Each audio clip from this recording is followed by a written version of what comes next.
em que sempre o indivíduo necessita se relacionar com outros.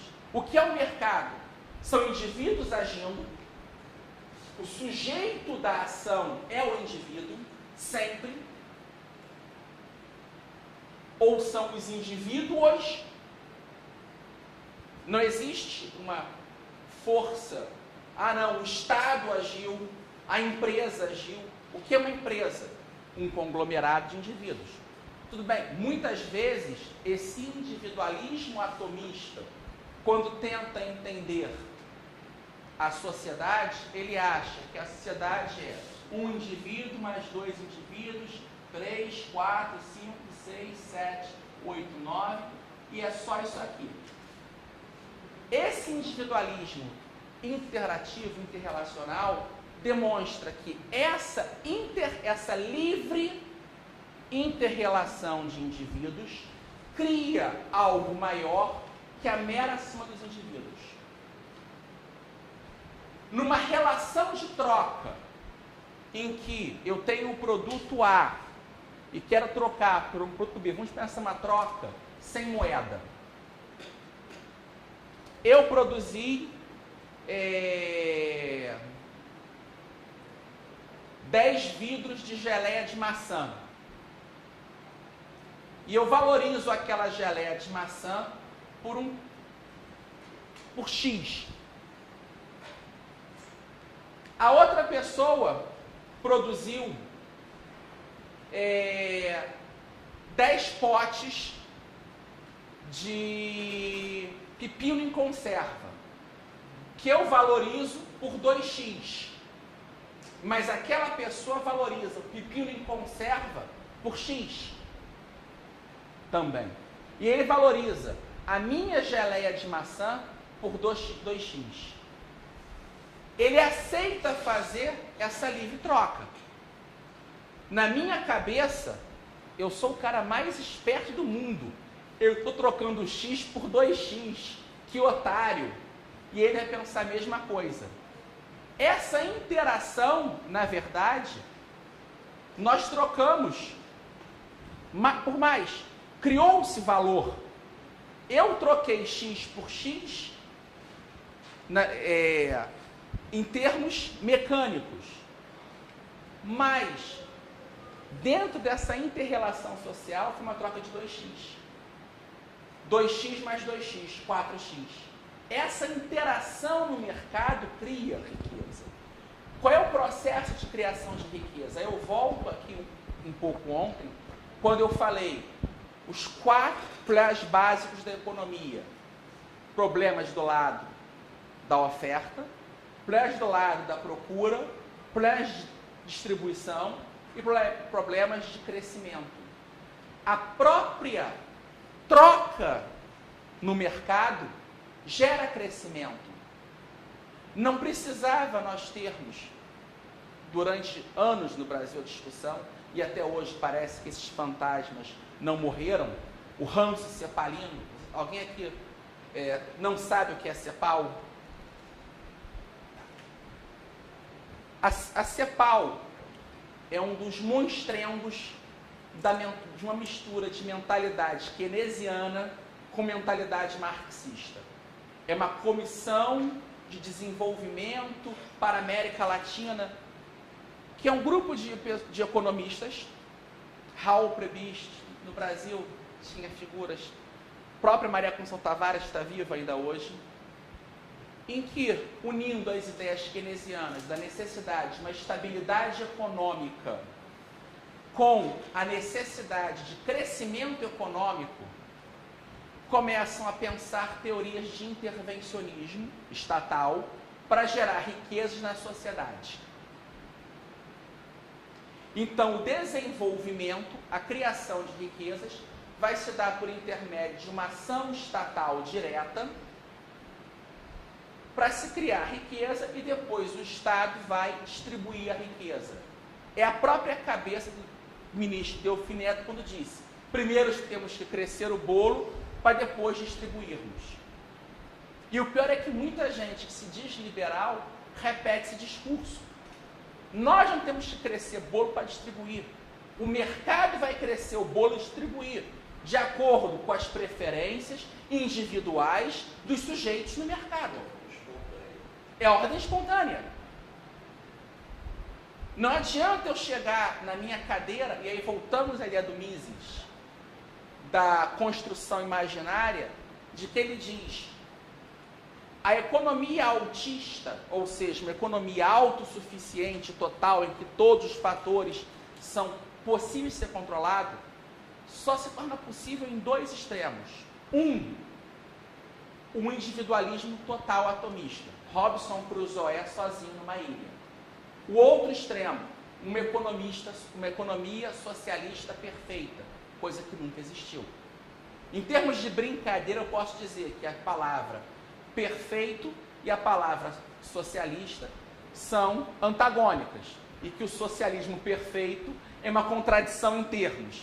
Mas quando Mises diz socialismo perfeito, ele entende uma sociedade socialista que o planejador central, o burocrata em sua cadeira, pudesse controlar todos os aspectos individuais da economia. Depois da queda do Muro de Berlim, e antes dela já se sabia disso, a União Soviética tinha um dos maiores mercados informais do mundo. E eu lembro aqui de uma história que o falecido Dr. Donald Stewart me contou, que foi muito engraçada, a vez que ele, Donald Stewart, o Odemiro Fonseca, hoje no Instituto Millennium, e o Henri Maxud, os três foram visitar a União Soviética. E o Maxud, ele é uma figura, eu acho uma pessoa que nós temos que procurar e convidar ele, tanto para contar as memórias do trabalho dele de divulgação da escola austríaca no Brasil, a luta contra o intervencionismo do Plano Cruzado, a briga contra a Constituição de 88.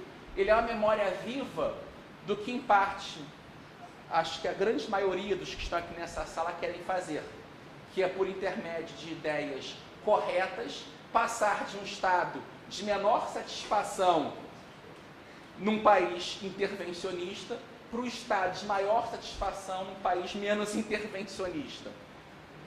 E o Maxud, no meio, começou a ver que um mercado imenso, segundo Donald falou, um prédio lindo, devia ser um prédio do século XVIII, daqueles prédios russos, tetos pintados, era tipo um palacete que foi tomado pela vanguarda do proletariado para virar um mercado popular.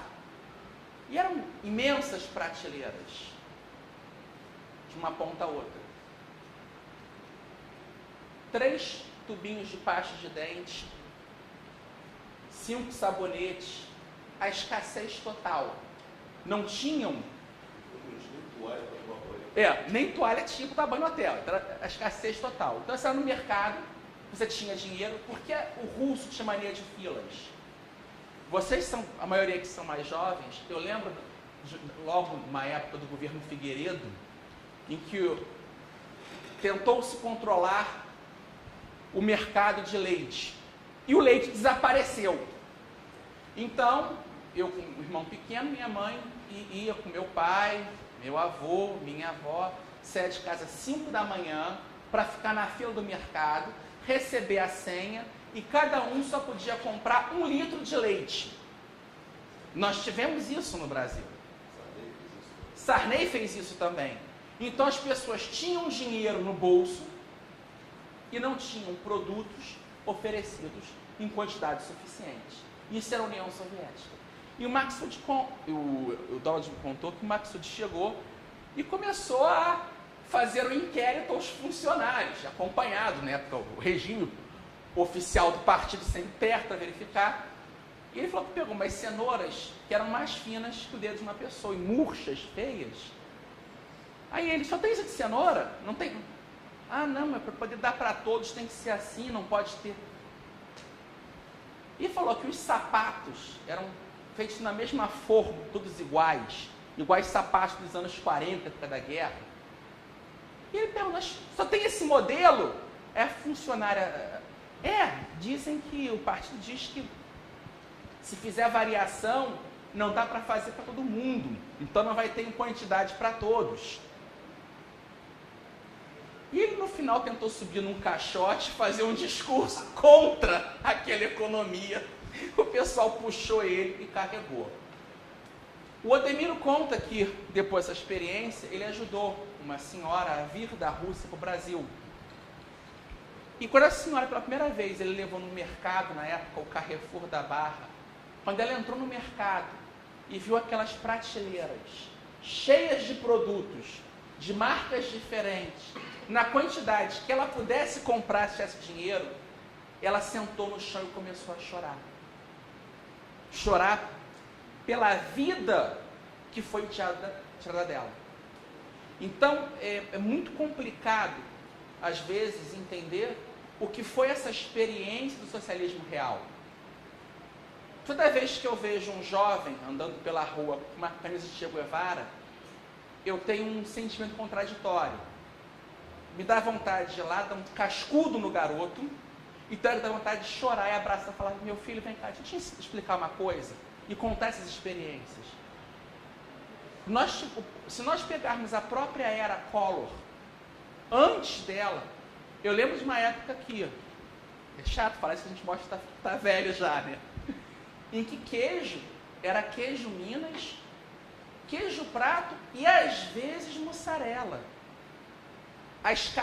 O sistema de planejamento keynesiano que o período militar implantou no Brasil foi terrível.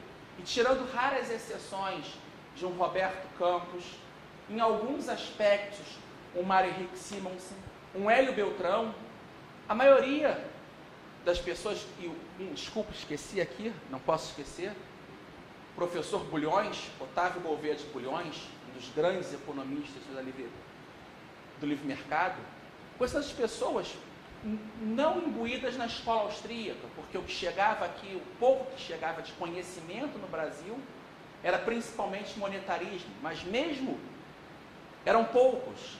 O keynesianismo era uma bíblia e até hoje é, dentro da burocracia do Estado e dentro das universidades. O grau de escassez do Brasil era imenso. Os carros, de fato, eram carroças.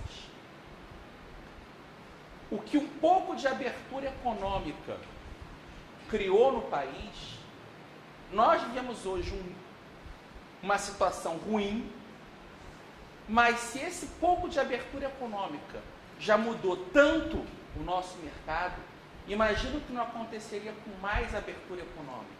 O Donald fala que a gente vive a pré-história do que nós podemos um dia vir a Sim, ser. a frase do nós vivemos hoje a pré-história do que nós poderíamos ser. Então a importância da difusão dessas ideias da escola austríaca se tornam fundamentais numa tentativa de abertura de um mercado para que esses indivíduos interagindo no mercado possam criar riquezas e não achar que um burocrata sentado numa cadeira em Brasília, dentro do ar-condicionado, vai ser melhor do que eu, o que eu quero. Aí vem a ideia de dizer: não, olha, leite é produto essencial, vamos subsidiar o leite. Vinho é supérfluo, taxa o vinho. Isso é absurdo. Isso é absurdo. Leite é essencial. O único mamífero adulto que bebe leite é o ser humano. Vinho é essencial. Quantos anos uma pessoa leva para aprender a apreciar um bom vinho? Sabia, não, esse é bom, combina melhor com esse queijo, com essa carne. Se é para subsidiar, subsidia o meu vinho. Mas se é para subsidiar, não subsidia nada. Eu até falo brincando isso, mas é imoral o subsídio, porque você interfere nas escolhas individuais. Ah, mas se eu não subsidiar o leite, não vai ter leite suficiente, porque o preço vai ser muito baixo. Não vai ser baixo, porque o consumidor não está valorizando aquilo.